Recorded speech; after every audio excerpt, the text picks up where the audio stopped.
You're listening to the Crew Book Club podcast, the show that challenges you to change your mindset through hearing about dope books. Thanks for hanging with the crew to get advice, ask questions, and gain knowledge with me, your host, Sade Hill. What up, crew? What's good? It's your girl, Sade. Super excited about this week's episode because I am live from ATL. Yesterday was the Black Effect Podcast Network event, and I had an absolutely amazing time. Check out the Instagram at the Crew Book Club, and you can see some behind the scenes. I'm gonna definitely I recapped. So if you missed my live recap, I am going to do a little reel or something for you guys to check it out or whatnot. But I had such a great time. It was inspirational. It was just a beautiful thing.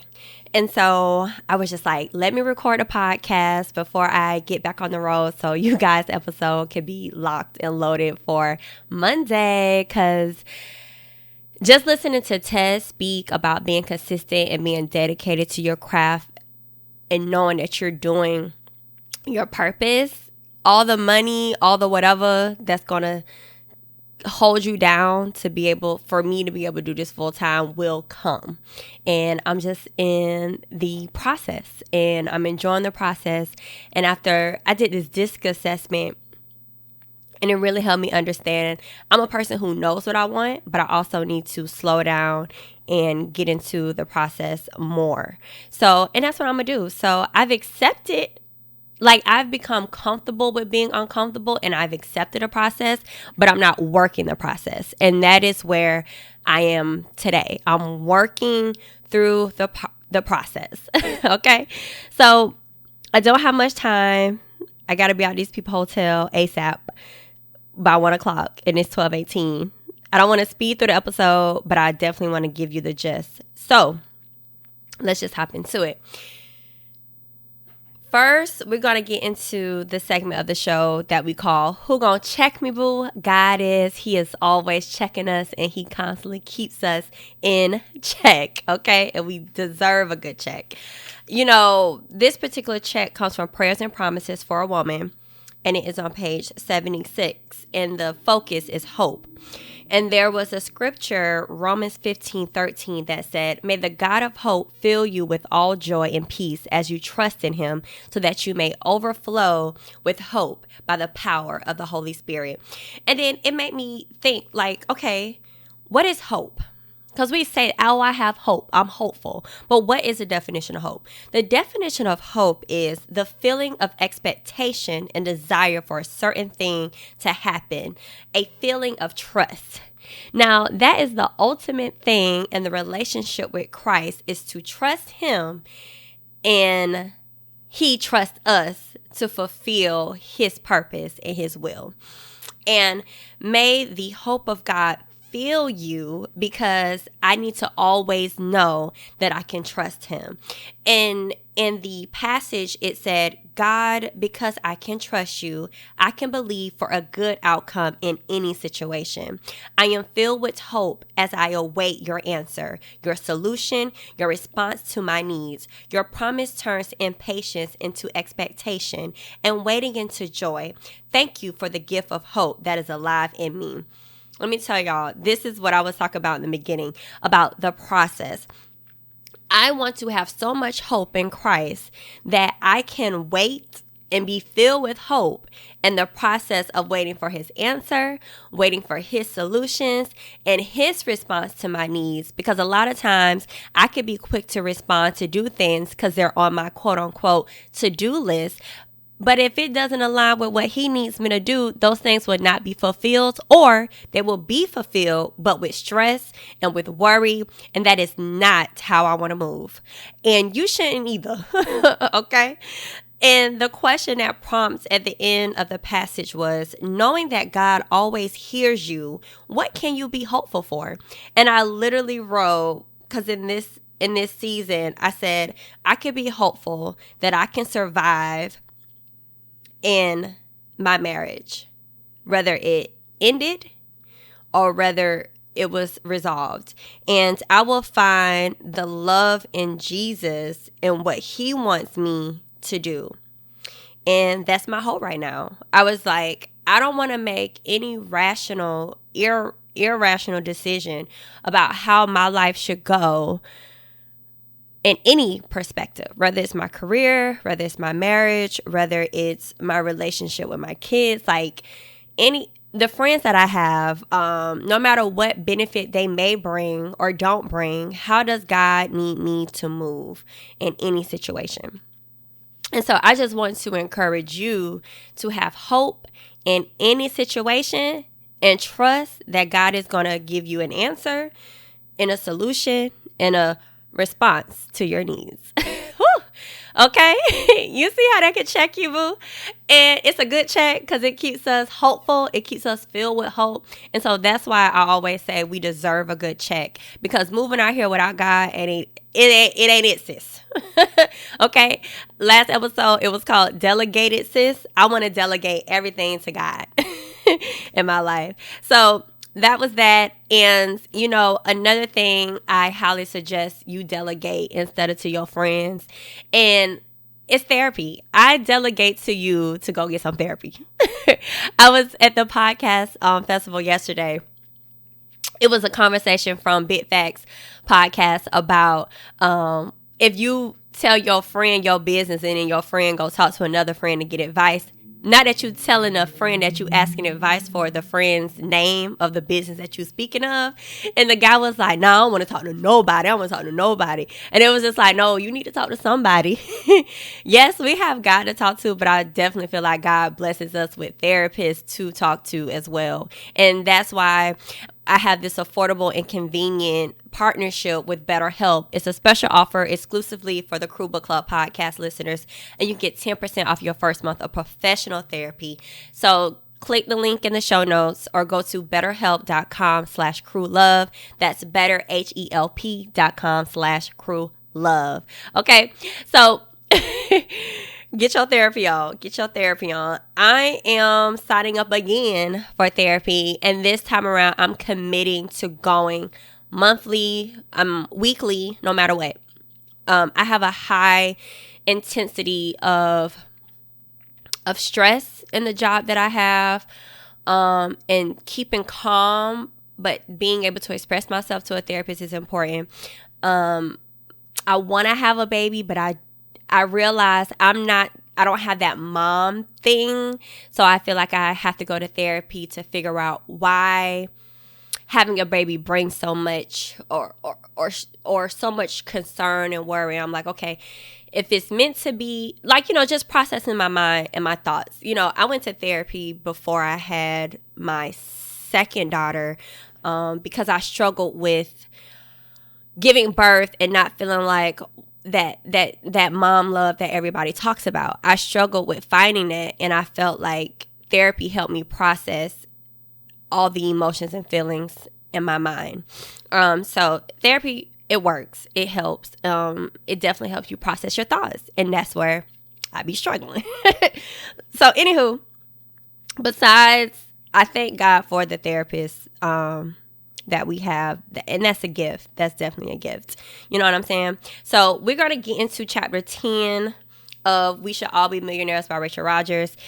And I did slow it down towards the end because y'all know typically I do 2 chapters. But because I feel like money is such an important topic, and these last few chapters really was juicy, and I didn't want you guys to miss a lot of the really good keynotes, I slowed it down. And so we're going over chapter 10 only today. And this chapter hits home for me because this is currently where I've coming out of my relationship with money. And I'm going to really be vulnerable.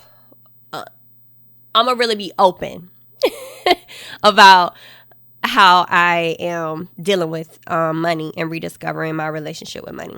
So be ready. The first sentence in the chapter says, I always believed I was bad with money, and I had lots of evidence to prove it was true. When I think back on it, what I was buying with my credit card was an escape for the challenges of being broke. The clothes I brought were an attempt to upward mobility. If I could look the part, maybe I could become the part. That fake it till you make it. Heck no. She says also, it wasn't long before I acquired additional credit cards that was way over my head, interest racked up, but my income did not. Eventually, I started paying late and then missing payments. Before I knew it, I had a credit score of 480 and ashamed to go with it. Y'all, your girl, mine had got so bad right out of college, a bit was like at 425. And I was just like, no. And I had this revelation in my mind a few years ago around right after COVID. And I ended up getting my credit score up to a 719. And I moved into the house and my husband and I agreed, oh, well, I'll just use my credit to get the furniture of the house. Lord, worst thing, because it's like spending on a credit card was like a drug to me. I had got it under control, but the moment that I started buying stuff for the house, I used that as an excuse to spend, and it just got ridiculous. And then she says, like, in addition to unpaid credit, you get it hits your bank, you get overdraft fees, which I've been there, and you know how to get the overdraft fees changed. But when you think about the time and energy it takes to put yourself into that situation, it's a waste. And she says on page 198 as well, as you can imagine, this song and dance was exhausting, embarrassing, and wasting mental space that I could have been using to figure out how to make more money. I was ambitious and focused on getting the education I needed to advance my career, but I didn't know how to make money in the meantime. That is kind of where I'm at, because I make money doing real estate, but it's not where I need to be, where it's comfortable enough. There's times how I contemplated, I need to get a job. I might have to get a job. You know what I'm saying? So, but now I'm becoming to understand, like, what I'm projected to make in the next few months can sustain me. I just need to know how to properly spend it. And that's why this chapter is so important to me, because it's about having systems. And so she says here, even when I became a successful entrepreneur, I was living hand to mouth because I had so much debt to pay off. I make just enough money to cover the cost of attending conferences, but I never factored in let's get lunch together that eventually happened. What those broke ass years taught me in this story, that money is scarce.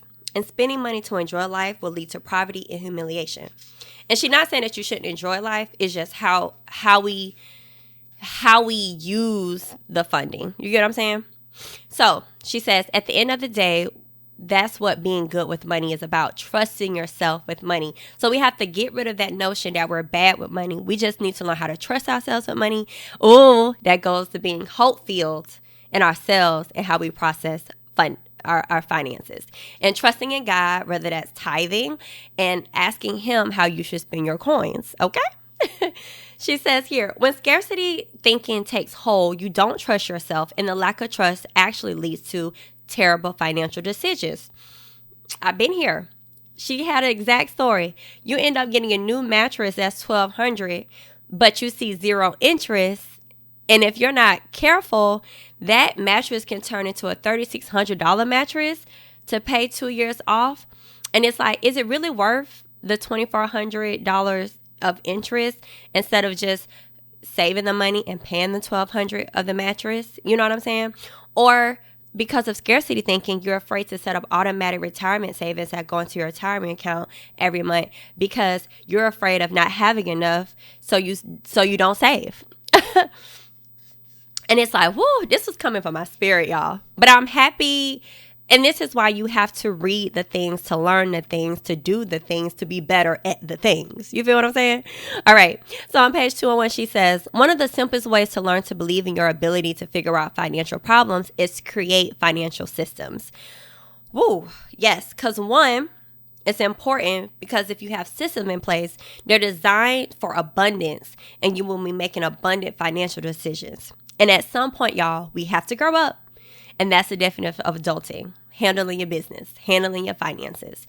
And then you have to know that we are valuable. We have legacy, especially being a Black woman in America.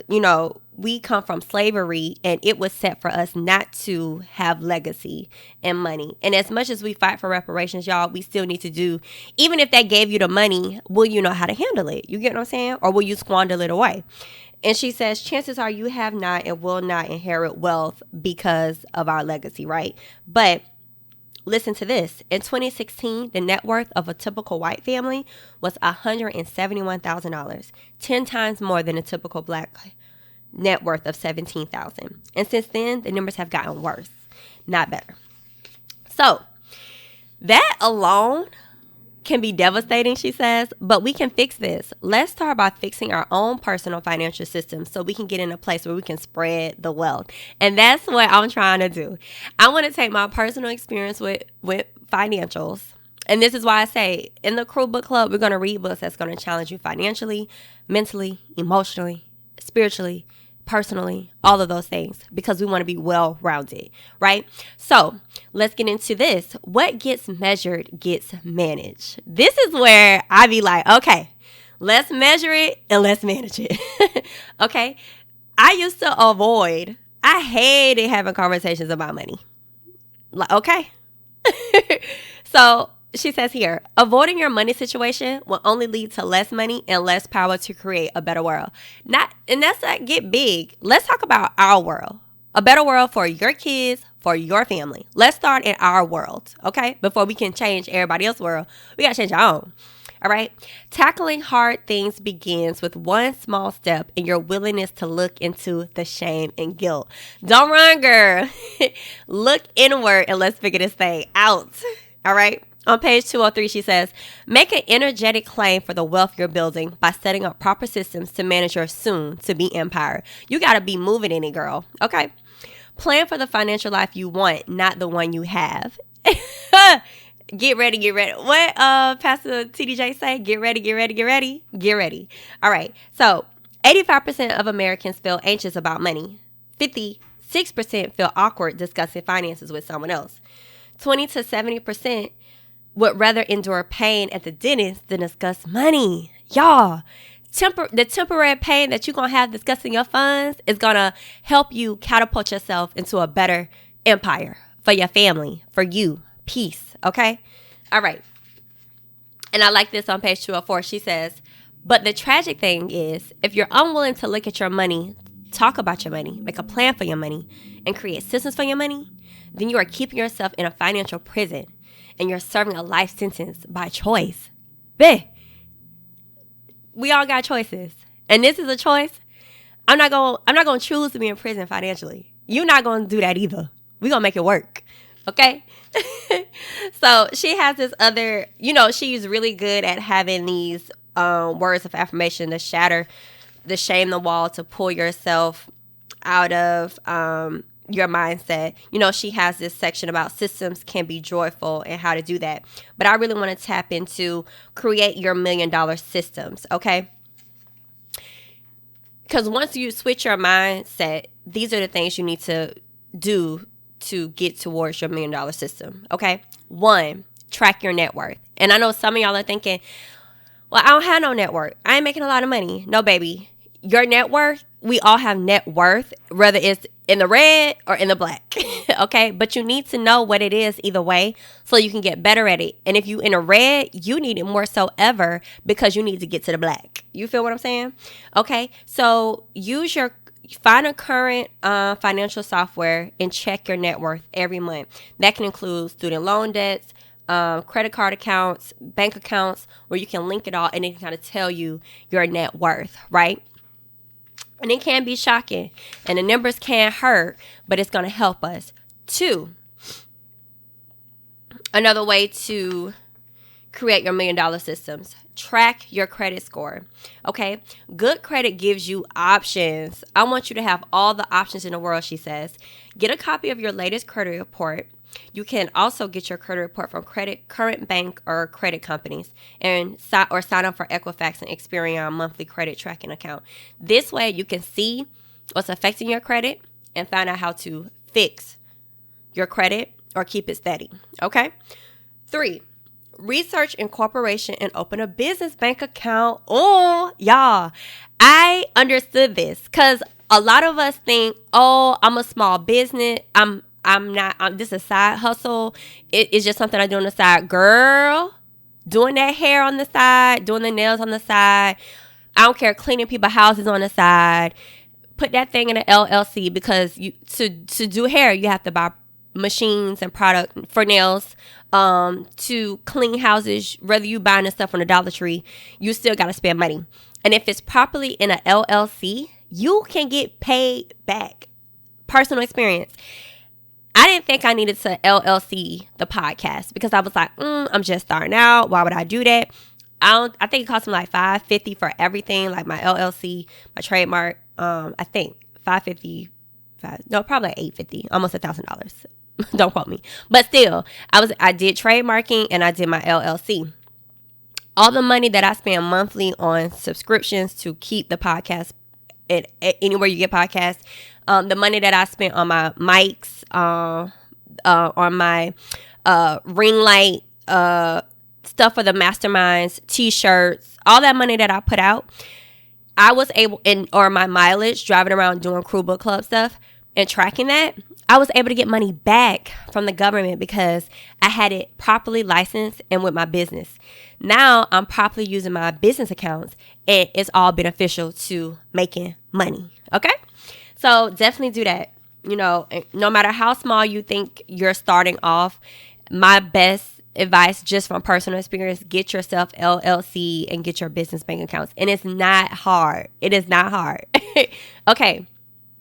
Oh, and if you're already a business owner in your LLC, don't forget to renew your license if you're in Florida. I don't know about anywhere else, but I had to learn. I was like, oh, snap. I didn't even know. Thank God my CPA told me, and I had to renew for $150 online. Easy, breezy process just to keep my business flowing. All right. 4, the fourth way to create your $1 million system. Get a bookkeeper and check your finances daily. If you can't afford a bookkeeper, cool, but you can afford to get like a software like Mint or Personal Capital for your business, QuickBooks for your business, where you can link all your bank accounts and it categorizes everything for you. But you want to keep track of your finances. Even if you don't have a business account, you still should be waking up and checking and seeing where your money is being spent. One, to avoid overdraft fee. And you'll be surprised how much stuff people miss coming in and out that they could fight or don't even realize they're paying for. You need to manage your funds, whether it's big or small. And I'm learning that. Okay. The 5th thing, and I think that's the last one. Go to Money Church every week. She has a group coaching session where they have a money mindset and they coach their clients about important decisions that affect their finances. And this is not a worshiping money experience. It's a weekly pleasurable date with your money. Carve out the time weekly, recurring 90-minute time slot on your calendar where you can not get distracted and get into your money session. During this time, you will review your books and your latest bookkeeping reports. Write down any patterns you notice or personal ahas you have looking at the numbers. I did this recently, and one of my ahas is how much money I spent on fast food. Yeah, aha. Another thing she says in this section of Go to Money Church every week, when you take the time to focus on your money every week, 3 things will happen. 1, you will become more confident about the ability to manage your money because you're facing your shit. 2, you will challenge and over time eliminate your limiting beliefs about your earning potential. For real. Because once I dived in, because usually my husband does all the money stuff, but once I dived in and did it by myself because he didn't show up, I was able to feel like, oh, shoot, I got this. I can do this. And it felt good to organize my finances. It motivated me to really check my spending and make sure I'm properly transferring funds to my business account and I'm really watching out for myself. Okay, 3, you will get better at making money. Because now I'm like, okay, if I spend this to do this, I can make money here and use this money wisely to do this, to save me money, to make more money. It's an amazing thing. She says, think of Money Church like going to the gym. It's an opportunity to stretch your money-making abilities and to get stronger. The more you go to Money Church, the more money you'll make. In other words, what you focus on will expand. Okay? That was so good. I love having these money conversations. You know what I'm saying? This is just absolutely amazing. There was some other few tidbits on considering why you have debt and why your personal finances gurus drives me nuts. Yeah. You guys can definitely grab the book or listen to it. We have a partnership with Audible as well. You get a 30-day free experience, but you can check out what she says about that. One of the things I like that she did address is that having debt does not mean you're stupid, reckless, or careless. You know, debt is nothing to be ashamed of. We all have it. It's just considering why you're in debt. She discussed it. That way you can give yourself a free pass to accumulate debt, but rather acknowledge that we don't jump into debt for stupid reasons. It's like there's good debt and bad debt, and we just have to consider why we're in debt and how we're using our debt. Okay?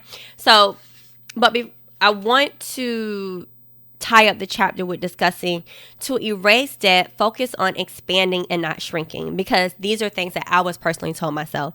She says, women are often told that the best way to erase debt is to trim expenses and tighten their belts even more.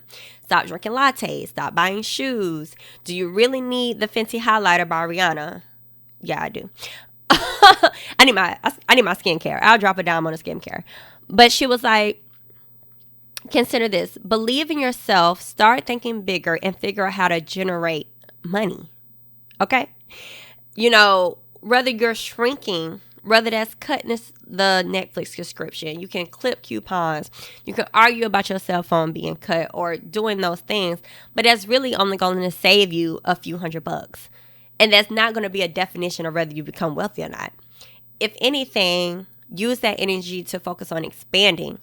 She was like, if you spend 5 hours a week coming up with a plan to generate an extra income, then what you focus on will expand. When you focus on expanding rather than shrinking, this is $1 million decision that changes your financial situation forever. You know, have that latte and make your coins. Okay? Maybe after you do the 5 hours of trying to expand your income or finding ways to do that, you go buy the latte as a reward. Oh, that reminds me, like in Time and Habits, when we're building a new habit, we do the habit and then we reward ourselves for completing it. But you can't get the reward without the work.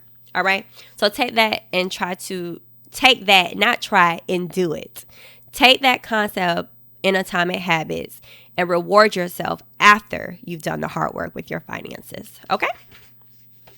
Now, that was chapter 10.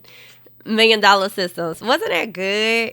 Now, the next thing we're getting into is the challenge of the week. And the challenge of the week comes from chapter 10 on page 215. And it's write a thank you letter to your debt. This is so good. It says write down 10 positive things that debt has brought into your life. Say thank you to each thing, whether it's an experience or a possession or maybe an expensive but valuable lesson. The more you view your debt with gratitude, the lighter it feels and the faster you can move onward and upward with your life. So I'm definitely doing this. I'm at the hotel, y'all. I hope y'all heard it all. But yes, so I'm definitely going to write a letter to my debt and forgive myself for my debt so I can move on, continue to move on, because my debt will not define me and I will grow to be wealthy. Not just for me, for my kids, and also for the people around me. And then more effectively, as I grow, you grow and the world will grow. Okay? But I got to start with myself. We got to start from within, y'all. But yeah, that's your challenge of the week. Write a thank you letter to your debt, which is inspired by page 215. All right, now let's get into what would the crew do? Yes. What would the crew do? Yo. The crew was representing when I was at the Black Effect. One person recognized me from my podcast, which was absolutely the most wildest experience. Like, that was super dope. She was like, ain't you the girl? She was like, aren't you the girl who reviews books? I was like, yes. Thank you, crew. That's so much crew love. And then I saw Maxie, the author we interviewed from the episode Love You More. I met her in person finally. She has a new book coming out. Like, the crew, I love y'all. Like, and then I had a phone call last week from Cara, and she said she was leaving a review. And darn it, I am on my phone, Cara. I know you left a review. I really appreciate it. And I think another person left a review, Abby. I'm going to read them on the podcast next week.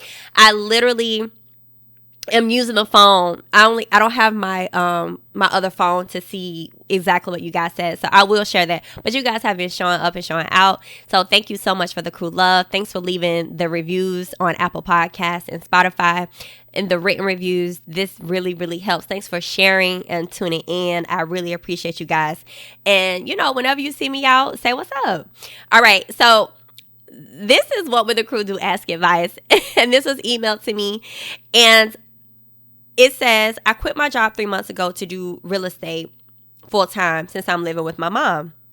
My mom is super supportive and mentioned I could live with her without paying any bills until I save enough money to buy a house. My thought process was, since I have no bills, I can start a new career, build that, and then buy a house. I haven't had a deal yet, and the money I saved is going a little faster than I thought. What should I do? Okay. So I'm going to tell you right now, the fact that you were staying with your mom to buy a house, I don't know what type of job you had, but whatever it is, it was consistent income that you were getting. For you to be an agent, and you know what? You are a new agent. 3 months in, honestly, there's agents who come out the gate, big bank, depending on their sphere, and that's them. But a lot of agents don't. Your average realtor makes $40,000 or less a year. Okay. I'm your average realtor. Okay. So that I'm just keeping it 100 with you, because the way the market, like right now, I'm currently your average realtor. So when you're an entrepreneur, you need 2 years of consistent income paid to yourself properly, not you charging off everything, making it look like you didn't make no money. You got to show that you're making a significant amount of money to buy a home.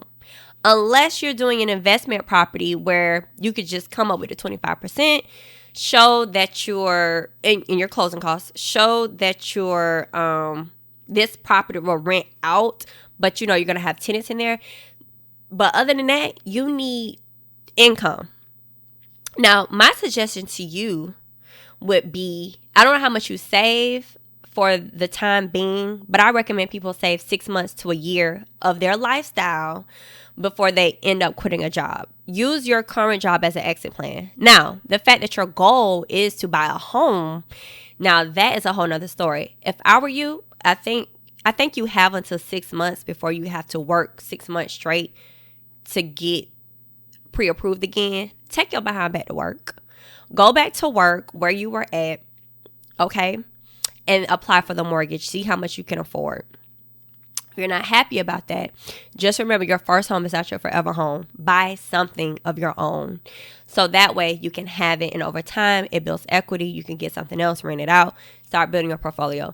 But you need consistent income. And if you had a job, go back to that job, work, get the house, do real estate part-time, use it as passive income. If you can't get to a person because you're consumed with your current job, refer it out to another agent. Hey, refer it to me. If you live in Florida, you didn't tell me.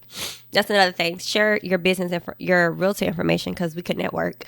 You could refer the clients to me, and I can cut you a fee for a referral fee.